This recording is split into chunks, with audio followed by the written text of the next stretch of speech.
wondering that herself. Wondering, too, why she cared whether or not her ex-husband showed up. "I don't know," she answered. "When did this place get so packed?" "It's Saturday night, and football season hasn't started. What else are people going to do?" Tessa asked, but did not let Sara change the subject. "Where's Jeffrey?" "Maybe he won't come." Tessa smiled in a way that let Sara know she was holding back a snide comment.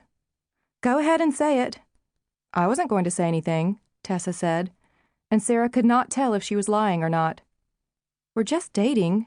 Sara paused, wondering whom she was trying to convince, Tessa or herself. She added, "It's not even serious." "I know." "We've barely even kissed." Tessa held up her palms in resignation. "I know," she repeated, a smirk on her lips. "Just a few dates, that's all." "You don't have to convince me." Sara groaned as she leaned back against the railing. She felt stupid, like a teenager instead of a grown woman. She had divorced Jeffrey 2 years ago after catching him with the woman who owned the sign shop in town. Why she had started seeing him again was as much a mystery to Sara as it was to her family. A ballad came on, and the lights dimmed. Sara watched the mirrored ball drop down from the ceiling, scattering little squares of light all over the rink.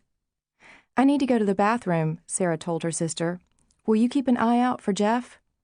Tessa glanced over Sara's shoulder. "Somebody just went in." "There are 2 stalls now."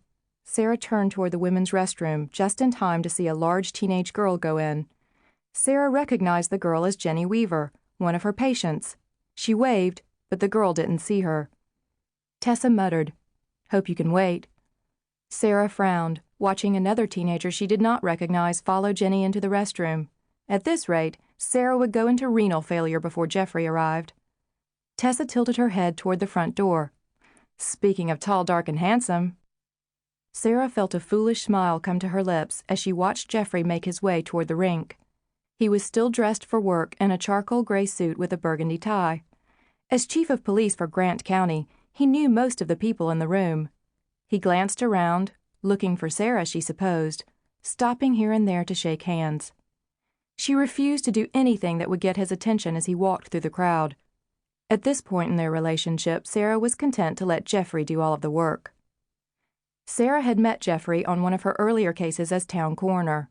She had taken the helm of the medical examiner's office as a way to earn extra money to buy out her retiring partner at the Heartsdale Children's Clinic. Even though she had paid off Dr. Barney years ago, Sara still kept the job. She liked the challenge of pathology.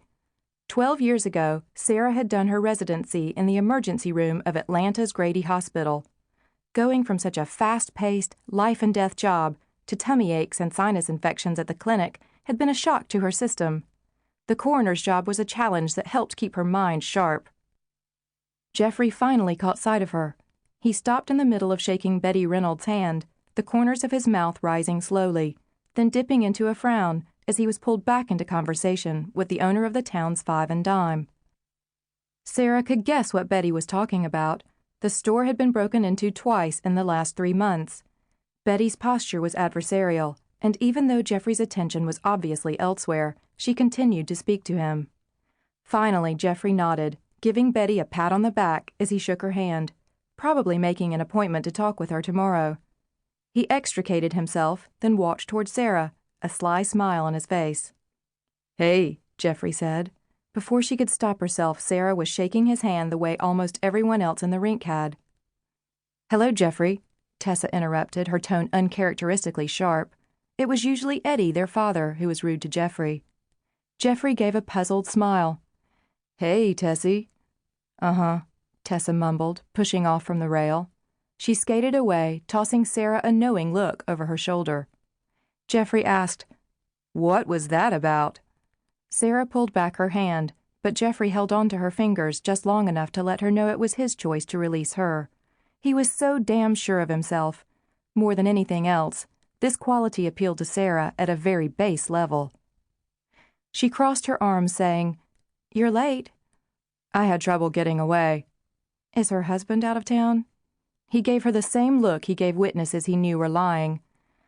"I was talking to Frank," he said, naming the lead detective on the Grant County squad. "I told him that he's in charge tonight.